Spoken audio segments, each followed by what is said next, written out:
Hey guys, welcome back for another episode of The Suited Shootist. We are reaching way back into the archives for this one.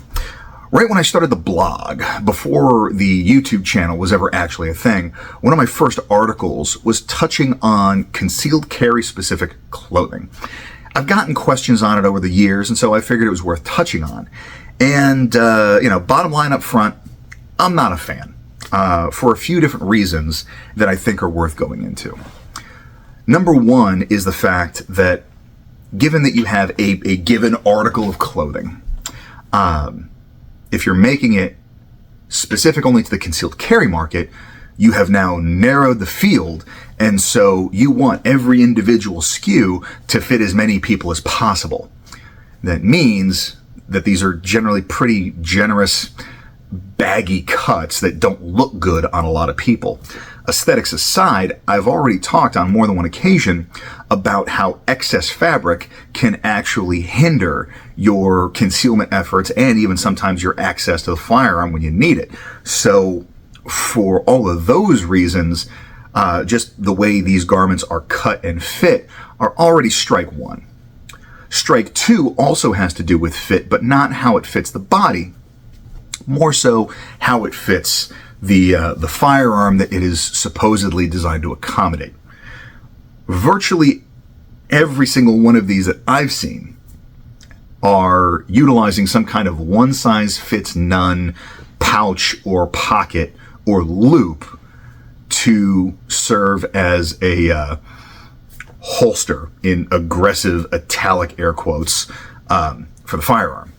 And the retention on that type of thing is so lousy that the manufacturers recognize that, and as an added safety and retention measure, they have a retention strap that holds the gun in place. The problem is that those retention straps tend to almost always go over the back strap of the pistol, which during access prevents you from getting a good high firing grip on the pistol to retrieve it. Once you have drawn the pistol, you now have this flap of fabric that is either flopped over the mouth of the pouch or has worked its way into the pouch.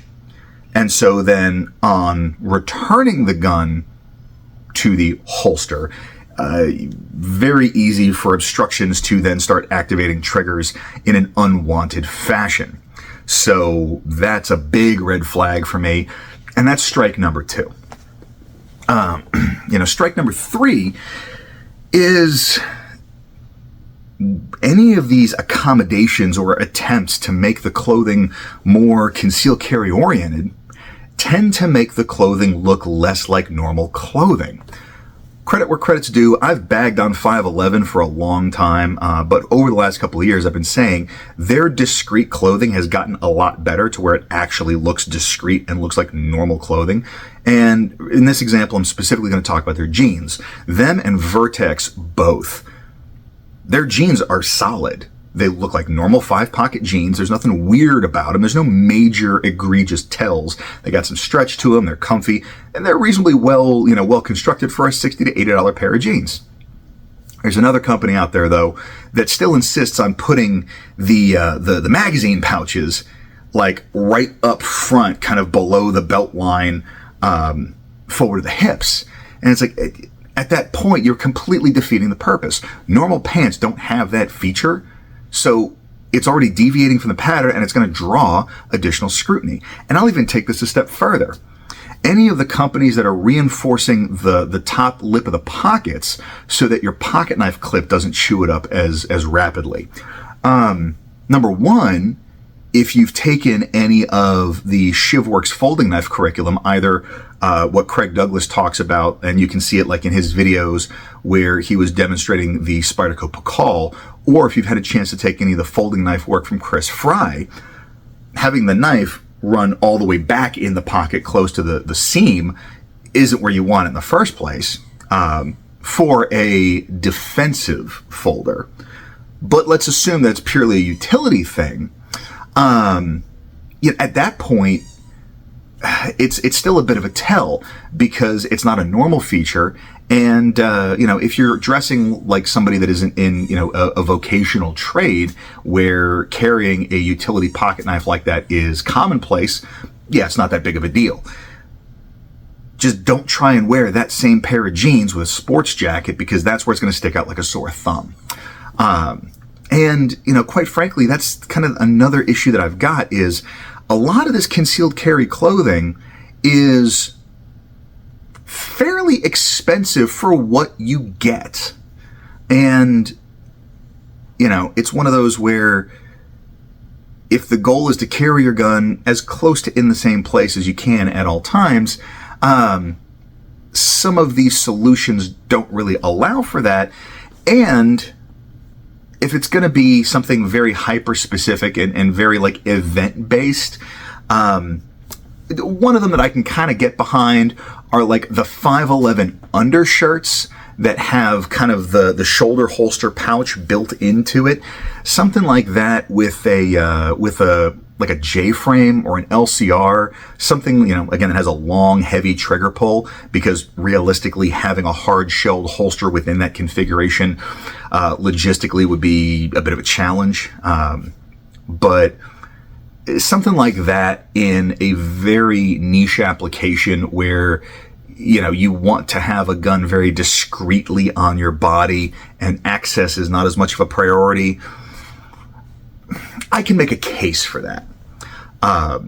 And it's not an everyday occurrence, so it's not like you have to buy 8 of the things so that you have enough for daily wear, as well as to allow for the rotation whenever stuff is getting laundered. Same thing with like some of the concealed carry underwear that's so high-waisted that their value prop is that you don't have to wear an undershirt. I wear undershirts anyway just to protect my actual clothing, so it's not a selling point for me, but I can see where it would have an appeal for some folks. But at the end of the day, most of the stuff isn't really all that well constructed, quite frankly. It's generally not that well thought out. They just kind of shoehorn a gun pouch into an existing piece of clothing.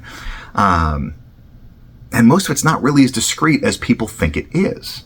So all those reasons are the reasons why I've never really gravitated towards concealed carry specific clothing. I don't think it's needed.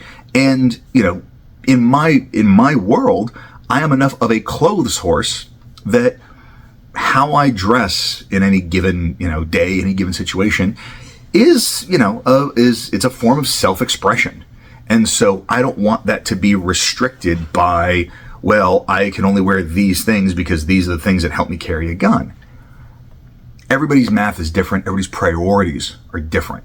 Now, again, I've said it before and I still maintain that for what most people need out of concealed carry clothing is really just a degree of durability and mobility that you're able to get out of decent quality American workwear. So, you're talking denim, you're talking, duck canvas, you're talking chambray, stuff like that, where there is enough casual options out there. It can still be tasteful. It doesn't have to be ostentatious.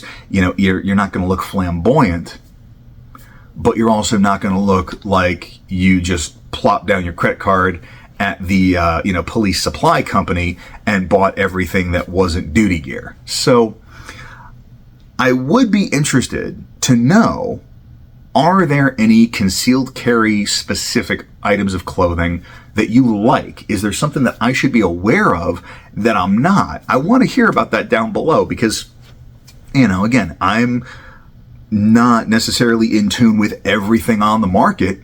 So if there's something I'm missing, if there's something that's worth a look, I want to hear about that. Anyways, put that down in the comments. Let me know your thoughts. Hope everybody has a fantastic week. Stay dangerous and stay sharp.